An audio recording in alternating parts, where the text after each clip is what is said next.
$1. Pour vous, c'est peut-être juste une pièce insignifiante. Mais sur l'échiquier mondial, c'est une unité de mesure qui révèle des réalités brutales. Aujourd'hui, nous allons traverser les frontières pour voir comment un simple billet vert peut vous transformer en roi ou vous laisser affamer. Bienvenue dans ce nouveau voyage avec Savoir Simple. Commençons par la Suisse et plus précisément Zurich. Ici, le coût de la vie est un sommet inatteignable.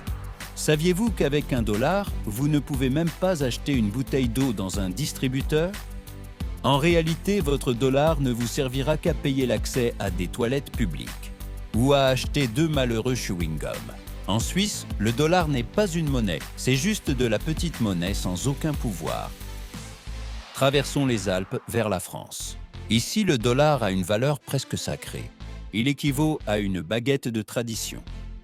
C'est fascinant car peu importe l'inflation, le prix du pain reste le thermomètre de la paix sociale en France. $1, c'est le petit déjeuner de base de millions de personnes. Pas de beurre, pas de confiture, juste le craquement d'une croûte dorée. Mais comparé à la Suisse, c'est déjà un luxe. Mais si vous voulez vraiment manger, il faut s'envoler pour le Caire. En Égypte, votre dollar subit une métamorphose. Il vous permet d'acheter un bol géant de koshari. C'est un mélange explosif de riz, de pâtes, de lentilles et de sauce tomate piquante. C'est plus d'un demi-kilo de nourriture.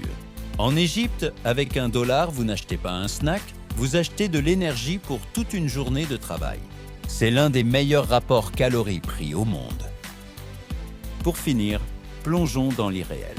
En Corée du Nord, au marché noir, votre dollar est une bouée de sauvetage. Il achète 1 kilo de riz, de quoi nourrir une famille entière pendant 2 jours. Et au Venezuela, l'histoire est folle. Il y a quelques années, $1 achetait des milliers de litres d'essence, assez pour faire 3 fois le tour du pays. Aujourd'hui, avec l'inflation, ce même dollar peine parfois à acheter un simple œuf. La valeur de l'argent n'est qu'une illusion.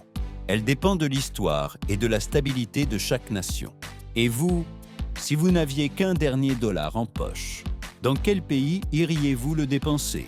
Dites-le moi dans les commentaires. Et pour ne rien manquer de nos prochaines découvertes, abonnez-vous à Savoir Simple.